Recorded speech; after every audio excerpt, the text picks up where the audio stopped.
Hey guys, welcome to Sustainable Stace. We're talking garlic harvest and storing away your garlic for the winter. Stay tuned to find out more tips and tricks about working with garlic.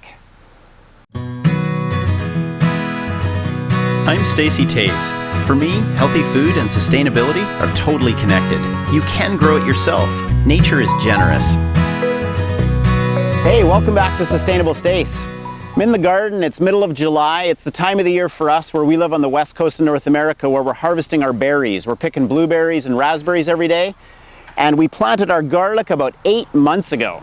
If you take a look at the garlic that's here on my right, you can see there's definitely two different types going on. The one that's really upright like this is a stiff-necked garlic. It's not quite finished ripening up and maturing. We're still letting a little more energy get into the bulb. But then there's this other stuff that's totally drooped over. It's all rustly and crackly like straw, and that's the soft-neck garlic, and it's ready to harvest. There's not much to it to get harvesting. I just want to show you how to do it and how to get rolling. But before I do that, I just want to overview quickly what I did to get to this point to have these big, beautiful heads of garlic ready to store or to sell, okay? So in October is when I plant. I break open my best cloves of garlic and I plant them with the space of about a fist apart so that the distance between the cloves as they turn into bulbs is sufficient for each one to reach its max potential. I space them out in October, and after a few weeks they start to sprout, a little green sprout above the soil. As soon as they're sprouted and I know that my rows are in those locations, I line all my beds in between my rows with straw. Now you can see how tired my straw looks now, but this straw is amazing because it keeps the moisture in as spring comes on, and no weeds have grown in the garlic, and I haven't done any weeding at all. It's moist all through the fall and winter. I didn't have to do any watering. These watering lines are for last year's crop and the next crop to come. They're not being used on the garlic at all. Then around April, May, when the garlic starts to size up really nice and spring comes on, I use some of my organic fertilizer, and you can check out on my YouTube channel how to make organic fertilizer. Just a little hand sprinkle down the row, and the garlic grows. A couple months have passed now. It's July, like I said, and it's time to harvest. All I've got here today to help me is some twine and scissors, a little brush for cleaning up, and the trusty pitchfork. Now you can see if you pry it up, you'll make sure that you don't break off your garlic, because if you try to pull without prying it up, it could rip the top right off, and that wouldn't be good. Now, if you're gonna harvest on a wet, rainy day and it's all muddy and it's time to harvest, make sure you go ahead and do it, but you're gonna wanna wash it off with water in a sink and scrub it. Today's a really dry day for me, so when I get the garlic like this and it's nice and dry, see how that peels right off? We wanna keep the whole unit intact and just brush it off. Get the surface dirt off so that you can get ready to store it. Now, the one thing I didn't mention is garlic scapes, which I've talked about in other videos. You can see the hard-necked garlic here, it still has a scape on it. Now all of this has been clipped, and if you don't clip off your scapes, which are beautiful like garlic flavored green onions, the energy from the root will go back up into a flower and create garlic flowers, which are beautiful.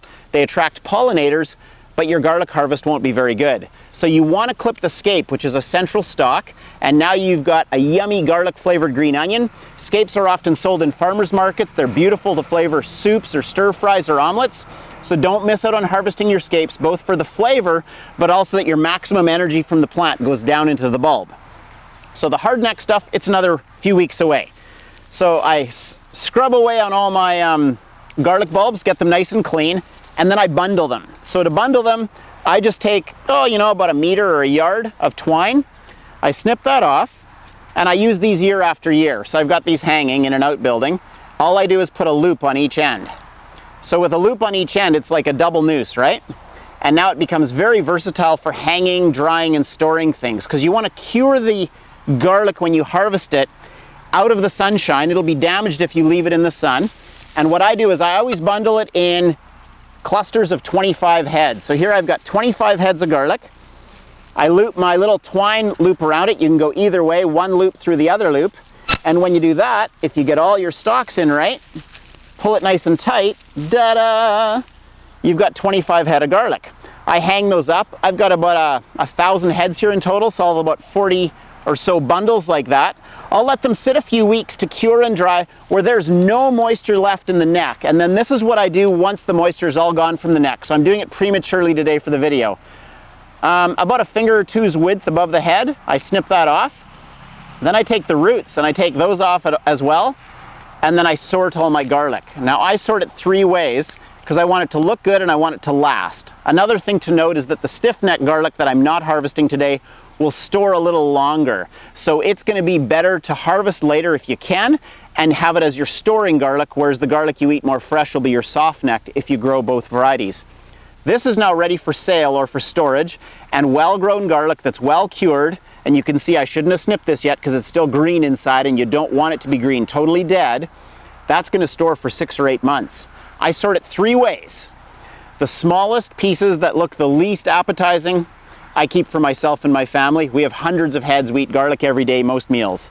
The medium-sized, really nice-looking stuff, but not the biggest, I sell.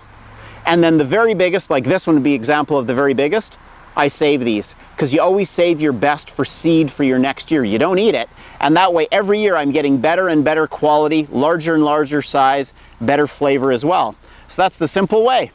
Plant your bulbs, line the rows once the shoots are up with straw, make sure that you fertilize them once in spring with organic fertilizer, clip your scapes off as they start to form heads, harvest when it's totally dry, scrub them off with a brush or wash them in a sink if they need to be, use a bit of twine or string and bundle them up in groups, hang them up out of the sunlight to cure, and when they're nice and cured, clip off the top and the bottom, sort and set aside, enjoy the garlic love.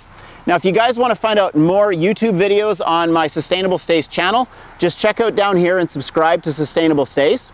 And I've also got a website, sustainablestace.com. Check out up there, and there you can find blog posts and other hints and ideas about how to grow things hopeful, helpful, healthy. I hope that helps out. Happy garlicking.